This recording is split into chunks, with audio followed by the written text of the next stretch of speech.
The headliners.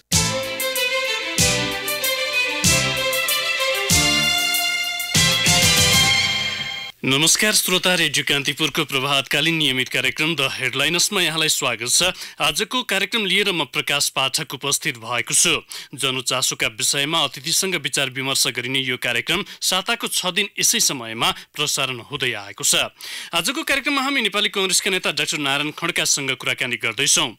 कार्यक्रम सुन्दै जाँदा आजका हाम्रा अतिथि कांग्रेस नेता डाक्टर खड्कालाई कुनै प्रश्न राख्न मन लागे हाम्रो स्टुडियोको टेलिफोन नम्बर 01 55 41 905 मा आफ्नो प्रश्न टिपाउन सक्नुहुन्छ।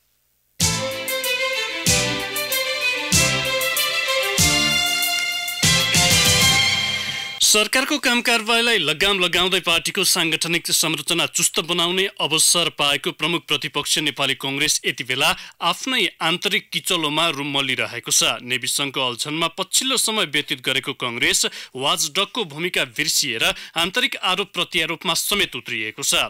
पार्टीलाई लोकतान्त्रिक र अनुशासित पार्टीको परिभाषा गर्ने प्रमुख प्रतिपक्षी दलका सभापति नै सार्वजनिक कार्यक्रममा आफ्नै नेता विरुद्ध असभ्य ढंगले प्रस्तुत भइरहेका घटना पछिल्लो समय चर्चामा देखिएका छन्। मुख्य जिम्मेवारीलाई किनारा लगाउँदै यस्ता विषयमा अल्झदा कांग्रेसको आगामी भविष्य कस्तो रहला अनि पार्टीका पछिल्ला गतिविधिमा पनि केन्द्रित रहेर आज हामी नेपाली कांग्रेसका नेता डाक्टर नारायण खड्कासँग कुराकानी गर्दैछौँ। कुराकानीका लागि नेता खड्का यति बेला हाम्रो टेलिफोन सम्पर्कमा हुनुहुन्छ। डाक्टर साहब नमस्कार, स्वागत छ कार्यक्रममा। धन्यवाद प्रकाशजी।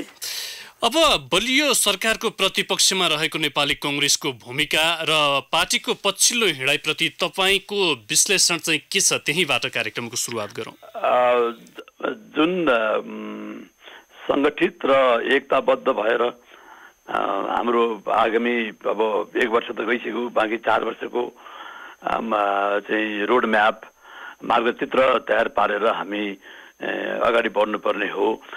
किनकि पार्टी भनेको एउटा माध्यम मात्रै हो। पार्टीमा अहिले तपाईँले भन्नुभयो चाहिँ नेता चाहिँ सभापति, अर्को कोही नेता चाहिँ या वरिष्ठ नेता या लोकप्रिय नेता या के नेता जे भए पनि यो पार्टी भनेको एउटा संयन्त्र मात्रै हो।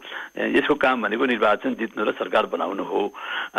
त्यो हिसाबले हेर्दाखेरि हाम्रो आगामी 4 वर्षमा हाम्रो पार्टीको लक्ष्य, त्यसपछि हामी कसरी निर्वाचन जितेर सरकार बनाउने हाम्रो त्यो दृष्टिकोण, त्यो दूरदर्शितामा हामी कता चुकेर अहिले तपाईँले भने जस्तै आफ्नै आन्तरिक सङ्गठनको किचोलोमा दलदलमा चाहिँ छौँ, त्यसबाट बाहिर निस्किन सकिरहेका छैनौँ। त्यसैले अब निश्चय नै जुन जनताको आशा, पार्टी कार्यकर्ता, लाखौँ कार्यकर्ताहरूले अब पार्टी एकदमै एकताबद्ध भएर सङ्गठित भएर अगाडि बढोस् भन्ने चाहना छ। त्यो अनुरूप चाहिँ हामीले आफ्नो व्यवहारमाथि केन्द्रमा प्रदर्शन गर्न सकिरहेका छैनौँ। यसको लागि कोही एउटा व्यक्ति मात्रै पूर्ण जिम्मेवार भन्दा पनि अब माथि हाम्रो केन्द्रीय समिति छ, त्यसपछि पदाधिकारी साथीहरू हुनुहुन्छ, अब अहिले देश दौडामा हिँडेका महत्त्वाकांक्षा बोकेका साथीहरू पनि हुनुहुन्छ। सबैको जुन छ सबै आफ्नो आफ्नो ढङ्गले आफै मात्रै एक्लै म हाँक्न सक्छु भन्ने दृष्टिकोण राखेर हिँडिरहेकोले यो म आफै पनि एउटा केन्द्रीय सदस्य भएको नाताले त्यति सन्तुष्ट छैन। जसरी सन्तुष्ट नहुँदै पनि मैले आफूले अब चाहिँ पार्टीमा एकता होस्, यो गुटको राजनीति अन्त होस् र एकले अर्कालाई दोषारोपण नगरिकन पार्टीको एउटा विधि विधान स्थापित, मान मर्यादा सबैले कायम गरेर एकअर्काको सम्मान गरेर जानुपर्छ भन्ने दृष्टिकोण त आफ्नो त राखेको छु पार्टी हुँदै। तर सो अनुरूप आफूले चाहिँ अहिले भइरहेको समस्यालाई समाधान गरौँलाई अब आफूले पनि सकिरहेको छैन भन्नु पर्यो। नारायणजी, जस्तो कांग्रेसले आफ्नो भूमिका बिर्सिएको भनेर कार्यकर्ता तहमा जुन किसिमको आरोप लागिरहेको छ, कांग्रेससँग अब सरकारलाई लगाम लगाउने एजेन्डा पनि सकिएछ भनेर बुझ्दा चाहिँ फरक हुन्छु म? होइन, अब एजेन्डै सकिएको होइन। एजेन्डा सकिएन भन्दा पनि एजेन्डा त काफी एजेन्डाहरू छन्। त्यो एजेन्डा लिएर हामीले हिँड्नुपर्नेमा हाम्रो आन्तरिकै अलिकति बढी चाहिँ जस्तो अब अहिले कार्यसमितिको बैठक फेरि चाहिँ आज राखेको आज छ। हाम्रो चाहिँ एउटा मुद्दाहरू छन्, ती मुद्दाहरूलाई किनारा लगाउन सकेको छैन। खास गरी अब यो विद्यार्थी लगायत अन्य भातृ संस्थाहरूको कतिको चाहिँ अहिले पनि अधिवेशन हुन सकिरहेको अवस्था छैन। अब त्यस्तै गरेर चाहिँ महासमिति को यो पुसको मङ्सिरको अन्तिम पुसको पहिलो हप्तामा हामीले सम्पन्न गर्यौँ। त्यो अनुरूप हामीले विधानलाई चाहिँ अनुमोदन केन्द्रीय समितिले गर्नुपर्ने त्यो गर्न सकिरहेका छैनौँ। अब यी कामहरू चाहिँ सकेर हामी बढी सङ्गठित तरिकाले जुन तरिकाले अहिले सरकार हिँडाएको छ यसको चाहिँ जुन कार्य सम्पादन छ, जनतामा आएको निराशादेखि लिएर चाहिँ यो असुरक्षा, बढ्दो असुरक्षा, हत्या र बलात्कारका घटनाहरू दिनौँ र साथसाथै अर्थतन्त्र खच्किँदो छ, यी सबै मुद्दा मामिलालाई लिएर हामीले अगाडि बढ्न सकिरहेका छैनौँ। अब त्यसैले मलाई लाग्छ अब चाँडोभन्दा चाँडो यो हाम्रो जुन विधान अनुसारको कामहरू हामीले अगाडि बढाउनु पर्ने, कार्य समितिको बैठकबाट 2-3वटा मुद्दाहरू टुङ्ग्याएर एकताबद्ध भएर अगाडि बढ्नुपर्ने यो हाम्रो दायित्व छ। मलाई लाग्छ हामी सबै साथीहरू जिम्मेवार भएर अगाडि बढ्छौँ नै जस्तो लाग्छ मलाई। अब मिल्छ, हामी मिलाउँछौँ भन्छ कङ्ग्रेस नेतृत्व, दिन प्रतिदिन भद्रगोल बन्दैछ पार्टी। तालमेल चाहिँ किन नमिलेको? किनभने अहिले पछिल्लो समय त विद्यार्थी सङ्गठन लगायतको भातृ सङ्गठनहरूको विषयले पनि त्यस्तै गोलचक्कर थपेको छ कङ्ग्रेसभित्र। यो तालमेल चाहिँ किन बिग्रिरहेको? तालमेल त सबै पार्टीहरूमा चरित्र त्यही हो। पार्टीको नाम चाहिँ कसैले कम्युनिस्ट, कसैले माओवादी, कसैले केवादी राखे पनि हाम्रो सबैको सामाजिक पृष्ठभूमि त्यही छ। मध्यमवर्गीय, तल्लो मध्यमवर्गीय, अलिकति उच्च मध्यमवर्गीय परिवार र अधिकांश हाम्रो चाहिँ ग्रामीण पृष्ठभूमिको चाहिँ अलिकति अधसामन्ती चरित्र यसबाट आएको हुनाले अब नाम फरक फरक भए पनि व्यवहार त अन्तमा त्यस्तै देखिन्छ। त्यसैले यसमा के भनेदेखि अब समस्या भएको चाहिँ अब यो गुटको राजनीति। अब गुटमा के भनेदेखि एउटा गुट लिएर गुटलाई गुटको एउटा कुनै नेतालाई स्थापित गराएर अनि त्यो स्थापित भइसकेपछि नि आफू पनि सो अनुरूपको अगाडि बढ्ने भन्ने जुन एउटा चाहिँ पार्टीमा भनौँ न अब 48 साल 51 सालदेखि नै जुन अन्तर्घातको कुराहरू भए त्यहाँदेखिको विचारोपन र 58-59 सालमा जुन पार्टी चाहिँ 2टा पार्टी चाहिँ भयो कङ्ग्रेस टुक्रिएर, त्यसपछि जुन खालको एकीकरणमा जुन आधारले यो 40% 60%का यी चाहिँ के भने अब संस्थागत गरेर आए र अहिले पनि के भने एउटा सानो गुट बनाएर हिँड्दाखेरि अहिले पनि हामीले देखिरहेको छौँ पार्टीमा। तपाईँहरूलाई मिडियामा थाहा नभएको कुरा होइन, अब चाहिँ गुट बनाएर हिँडिसकेपछि अब पार्टीको सभापतिमा लड्यो भने, महामन्त्रीमा लड्यो भने त्यसपछि एउटा गुट बनाउन पाइने, अनि त्यसपछि भागभण्डाको पनि अंश पनि पाइने, विभिन्न चाहिँ तपाईँको यो पार्टीको या चाहिँ सरकारमा जाँदाखेरि सरकारको चाहिँ कामहरूमा भन्दा यो कता कता एउटा फाइदा, व्यक्तिगत फाइदा र एउटा सानो समूहको फाइदामा बढी हामी केन्द्रित भयौँ। जनता र राष्ट्रको फाइदा, पार्टीको आफ्नो आदर्श, सिद्धान्त, मूल्य र मान्यता लाई भन्दा पनि बढी आफू कसरी स्थापित हुने भन्ने नै भयो। अब अहिले नै पनि मैले स्पष्ट भन्नुपर्दाखेरि अब जुन अहिलेका चाहिँ पदाधिकारीको पहिलो पङ्क्तिमा भएका हाम्रा नेता मित्रहरू उहाँहरू चाहिँ यसमा रुमलिन नै भयो। तर त्यसपछि आफूलाई फेरि पनि म सक्छु मलाई हिँड्नेहरू जो मित्रहरू हुनुहुन्छ उहाँहरू पनि के भनेदेखि अब सानो दायराबाट हिँड्ने, अनि चाहिँ अब म हुन पाएदेखि म चाहिँ सभापति, म नेता हुन पाएँ या म पार्टीको नेतृत्व पङ्क्तिमा आउन पाएँ भनेदेखि म सुधार्छु भनेर भन्ने। तर सुधार्ने तिर भन्दा पनि आफू कसरी स्थापित हुने भन्ने चाहिँ दृष्टिकोण राखेर अब हाम्रो केही साथीहरू लागि पनि राख्नुभएको छ। यसले पनि फाइदा गर्ने, समग्र पार्टीलाई कसरी एकता बनाएर लान सकिन्छ, केही त्यसमा केही त्यागको पनि भावना आउनु पर्यो, एक्लै अर्कालाई त्याग गर्ने, एक्लै अर्कालाई सम्मान गर्ने पनि हुनु पर्यो। नारायणज्यू, जस्तो नेपालमा एउटा केही समस्या देखिएको छ भने जस्तो सक्षम र सबल नेतृत्व कुनै पनि राजनैतिक दलमा भेटिएको छैन अहिलेसम्म। कार्यशैलीलाई नै मुख्य कारक मानिएको छ हरेक राजनैतिक दलमा, चाहे त्यो नेकपा होस् अथवा नेपाली कङ्ग्रेस होस् अथवा अन्य साना दलहरू हुन्। यो नेतृत्व जसरी कार्यशैलीका कारण आलोचित बनिरहेको छ त्यसको परिवर्तनको आवश्यकता पार्टीभित्रैबाट पनि महसुस भएको छ, तर त्यसमा त्यति सशक्त आवाज उठ्न नसकिरहेको अवस्था पनि छ। यसमा चाहिँ तपाईँको धारणा के हो? प्रकाशजी, सक्षम र सबल भन्ने एउटा पाटो मात्रै हो। अब सक्षम र सबल भए पनि के भनेदेखि अब हाम्रो यस्तो छ संरचना, यो एउटा यस्तो दृष्टिकोण, यस्तो सङ्गठन छ कि त्यो सङ्गठनमा तपाईँ जोसुकै भए पनि अहिले कोही अब सबल भनेर अब भनौँ न अब एउटा महाधिवेशनमा अलि बढी भोट ल्याउने बित्तिकै सबल भन्ने पनि त्यो पनि मापदण्ड सायद त्यति एप्रोप्रिएट मापदण्ड नहोला। हुन त त्यसले कुनै व्यक्तिलाई बढी मात्रामा म अब योग्य रहेछु, लोकप्रिय रहेछु भन्ने एउटा ऊ चाहिँ दिएला एउटा सन्तुष्टि। तर के भने जो भए पनि अब समग्रतामा लिएर सबैलाई मिलाएर हिँड्न सक्ने खालको दृष्टिकोण राख्ने खालको चाहिँ त्यो त्यो सबलतामा त्यो परेन। सबलतामा के आयो भनेदेखि अब विचार दिन सक्ने, हिँडुल गर्न सक्ने, कहिलेकाहीँ तपाईँको जहिले बढी भोट ल्याएको आधारमा म बढी लोकप्रिय छु भनेर चाहिँ त्यो धारणा राखेर अनि त्यसैमा केन्द्रित भएर आफूलाई लगाउने, त्यो पनि सब ठिक छ। तर के भनेदेखि सबैलाई लिएर हिँड्न सक्ने अनि पार्टीको स्थापित मूल्य र मान्यतालाई पनि चाहिँ लिएर हिँड्न सक्छु भन्ने दृष्टिकोण राखेर चाहिँ सबै नभए तपाईँको चाहिँ ओभर 50% या तपाईँको चाहिँ ओभर 60%ले चाहिँ होइन यो चाहिँ ठिक छ भनेर त्यो गोलबन्द हुने खालको वातावरणै बनेन। हामी सबल र सबल योग्य भए पनि के हुन्छ भनेदेखि आफू सिङ्गल एक्लै कसरी स्थापित हुने र अनि मैले हाँक्न सक्छु, कहिले कसैले पनि हाँक्न सक्दैन। कलेक्टिभ भन्नाले अब जुन कम्युनिस्ट सिस्टमको कलेक्टिभ नेतृत्व त अब कम्युनिस्टले आफैले छोडिसके भन्दाखेरि अब यहाँको नेपालको कम्युनिस्टको कुरा गर्ने मैले अब जुन कम्युनिस्ट सिद्धान्तमा चाहे रुस हो चाहे चीनमा माओवादी पछि देङ सियाओपिङको टाइममा र अहिलेको सी जिनपिङको दोस्रो कार्यकालभन्दा अगाडि जुन एउटा सामूहिक नेतृत्वको कुरा थियो त्यो पनि त्यहाँ करिब उनीहरूले छोड्दै आए। अब सामूहिक नेतृत्व खालि पद बाँडेर चाहिँ भन्दाखेरि पनि चाहिँ के भनेदेखि एउटा जिम्मेवारीको वहन गर्ने र सबैलाई लिएर हिँड्न सक्ने खालको त्यो दृष्टिकोण राखेर हिँड्ने खालको त्यो नेता अब पाउन चाहिँ गाह्रो हुने भयो। अब पहिलो पुस्ताका 7 साल को क्रान्तिबाट चाहिँ नेतृत्वको पङ्क्तिमा आउनुभएका पहिलो पुस्ताका नेताहरू पछिल्लो चरणमा आएर चाहे अब गिरिजाप्रसाद कोइराला हुँदाखेरि उहाँले पनि एक्लै हाँक्न सक्नुहुन्थ्यो। उहाँको अगाडि पनि हामी कसैले चाहिँ सबैले मानेको थियो। त्योभन्दा त्यसपछि अगाडि सभापतिको पदमा किसिनजी हुनुहुन्थ्यो, उहाँलाई पनि अब उहाँको अगाडि पनि यो दोस्रो पुस्ताका कसैले विवाद गर्ने कुरा हुँदै थियो। तर त्यो खालको एउटा स्थापित सबैले मान्ने खालको चाहिँ नेतृत्व चाहिँ भएन। अब नेतृत्वको धागो लामो भयो, कसैले म यति वर्ष जेल परेको, मैले त्याग गरेको, त्यो त्याग र जेल परेको चाहिँ लाइन पनि लामो छ। भनेपछि तपाईँको आशय नैतिकता र त्यागको राजनीति सकिँदै गएका कारण यो अवस्था सृजना भएको हो? राजनीति निश्चय नै अब त्याग भनेको के भनेदेखि अब अहिले म यति वर्ष जेल पर्यो अरे भनेर पनि त्यसले पनि धेरै ठुलो अर्थ राख्दैन अहिलेको नयाँ पुस्ताको लागि।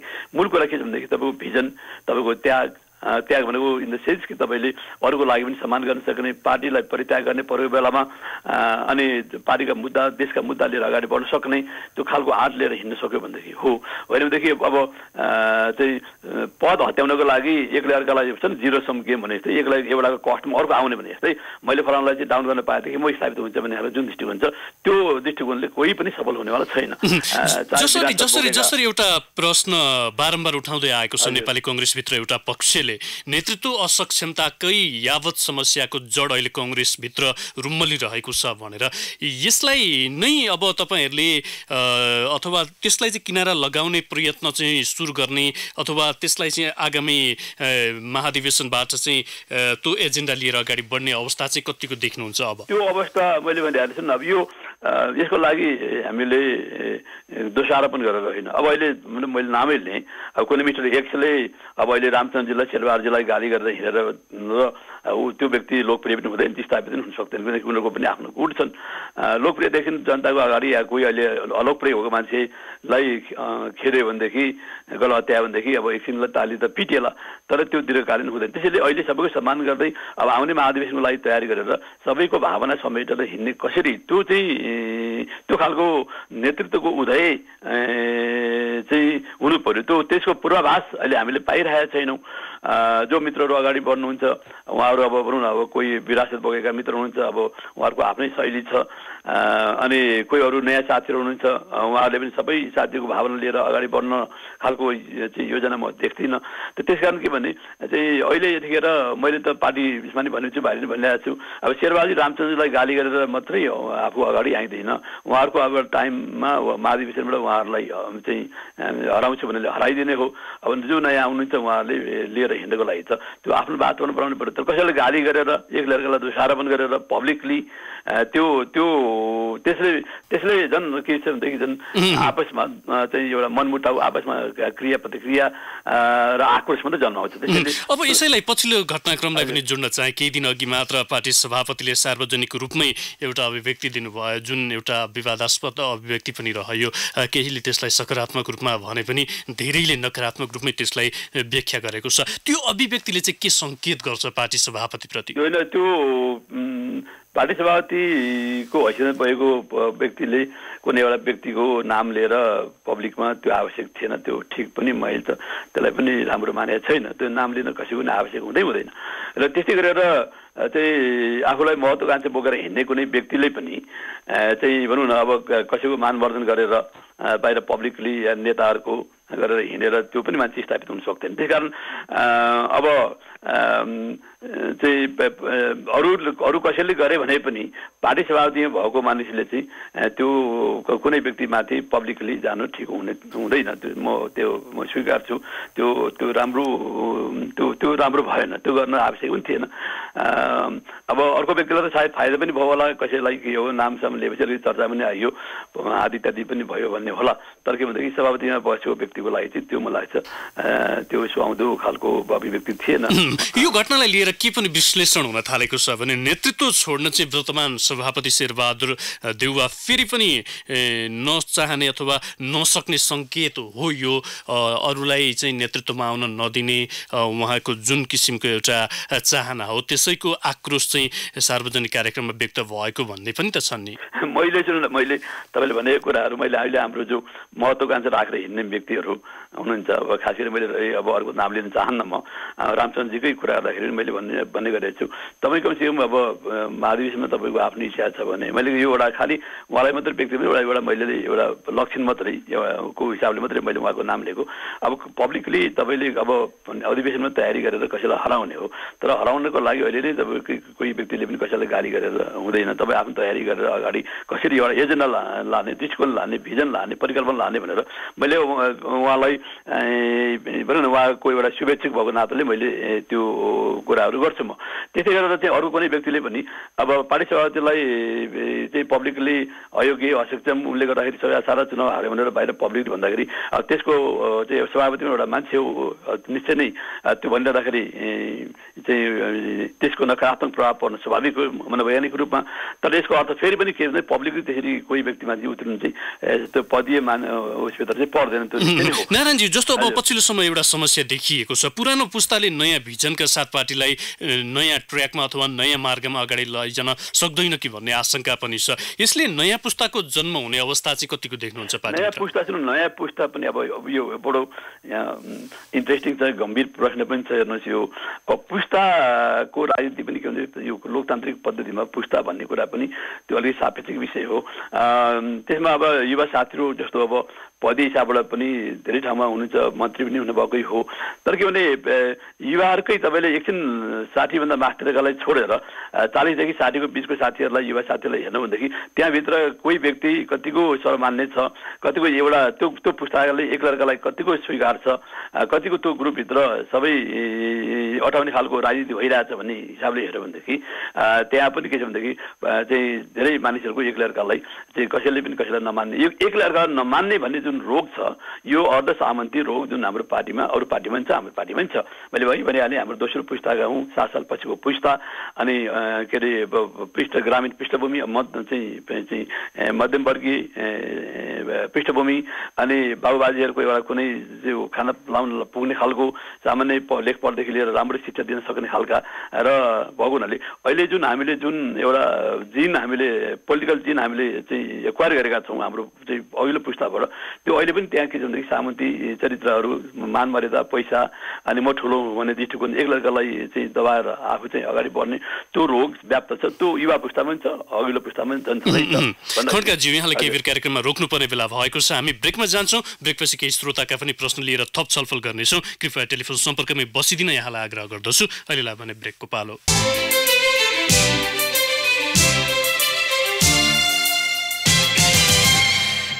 ब्रेकपछि यहाँलाई कार्यक्रममा पुनः स्वागत छ। कार्यक्रममा आज हामी नेपाली कांग्रेसका नेता डाक्टर नारायण खड्कासँग पार्टीका पछिल्ला गतिविधि र आगामी रणनीतिका विषयमा केन्द्रित रहेर छलफल गरिरहेका छौँ।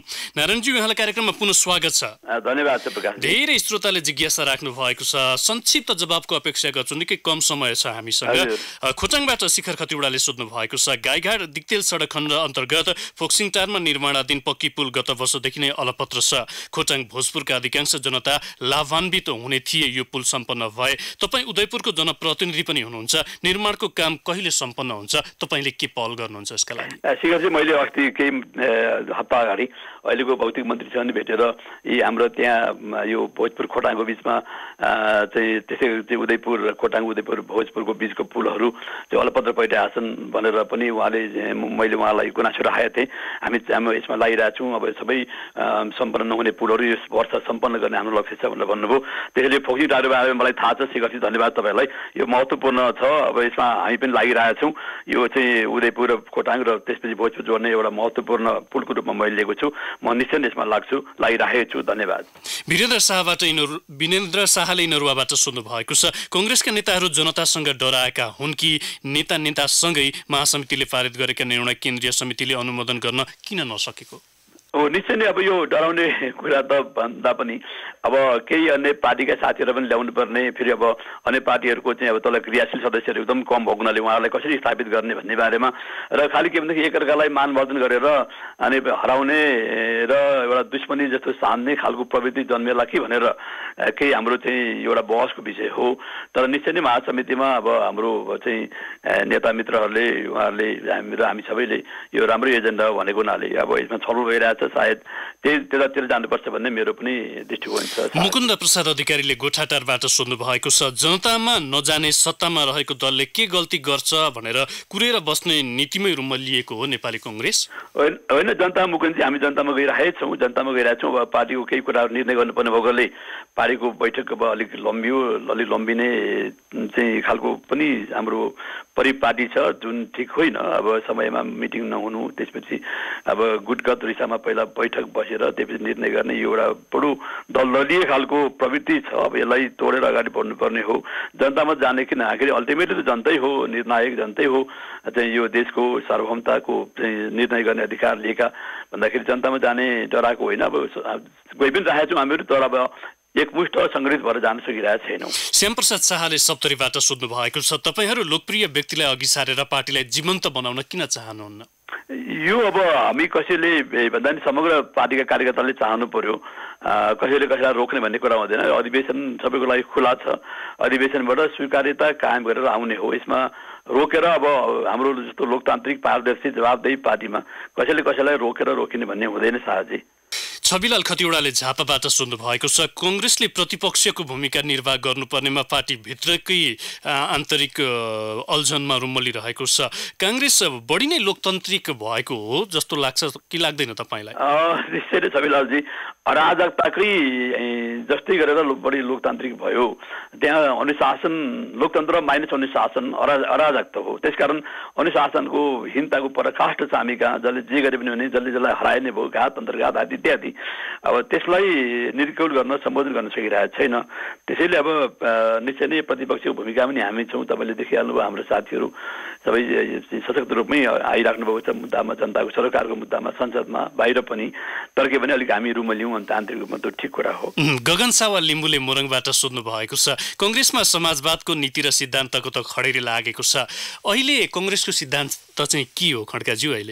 अहिले पनि अब सिद्धान्त हाम्रो त्यही समाजवाद, राष्ट्रियता, लोकतान्त्रिक नै हो र जनजीविकाका मुद्दाहरूमा चाहिँ खास गरेर अब अहिले जुन ठुलो मात्रामा युवा बेरोजगारीका कुराहरू छन्, त्यसै गरेर चाहिँ आर्थिक संरचनाहरूलाई चाहिँ अगाडि बढाएर लानुपर्ने छ।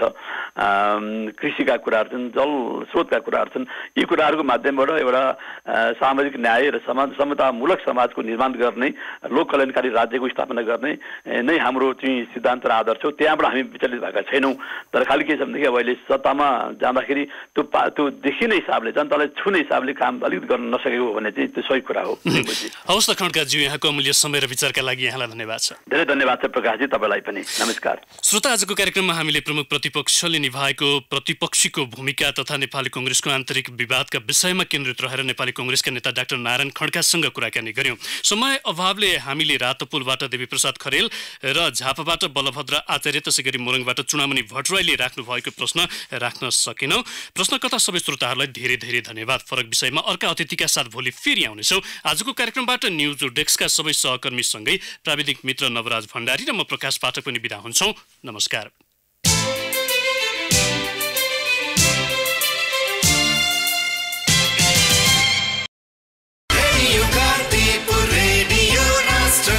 सूचना र मनोरञ्जनको संवाहक रेडियो राष्ट्रको रेडियो कान्तिपुर।